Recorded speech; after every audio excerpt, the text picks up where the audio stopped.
రేయ్ నేను కొడితే వాడి అడ్రస్సే గల్లంతా వద్దే అచ్చుగుద్దినట్టు ఆడ్లాగే ఉన్నా ఆడి కుటుంబంలో ఉన్న ఎవడిని ప్రాణాలతో వదిలిపెట్టనురా.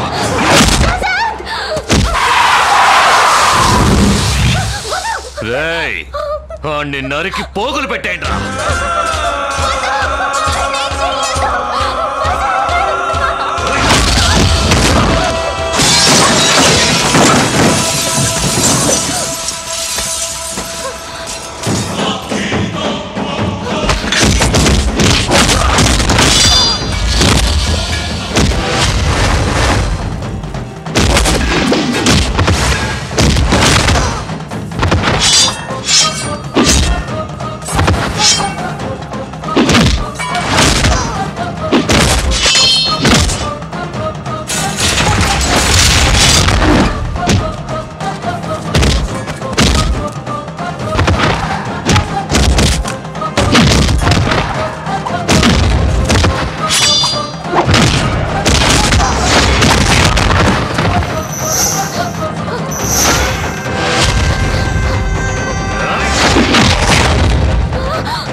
నీ పెద్ద కొడుకు చావు నెలగో కళ్ళారా చూడలేకపోయావు.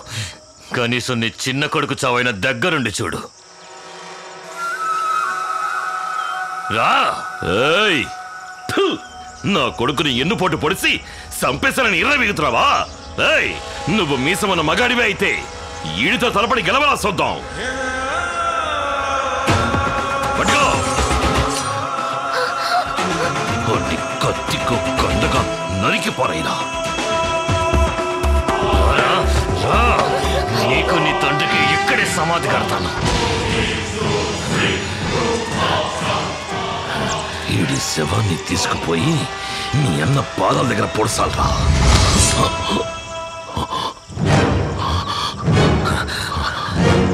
నీకేమో నీ బిడ్డను చంపిన వాడి మీద పగ తీర్చుకోవాలని ఆశ, వాడికేమో వాడి తమ్ముడిని చంపిన వాడి మీద పగ తీర్చుకోవాలని ఆశ.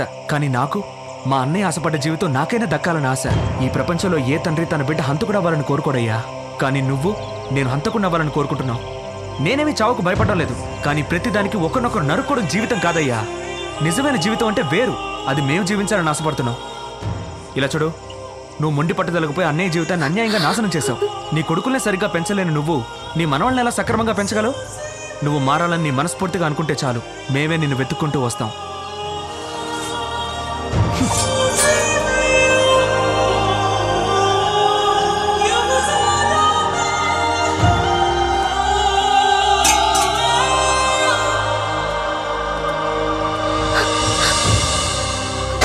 లెక్క పైనుందా లెక్క కిందుందా ప్రేమలో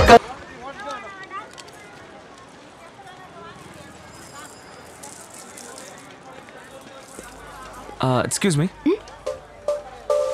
Hey, leave my bag. Hi Priya, నా పేరు వసంత్. నేను ఐసిఐసిఐ బ్యాంక్లో అసిస్టెంట్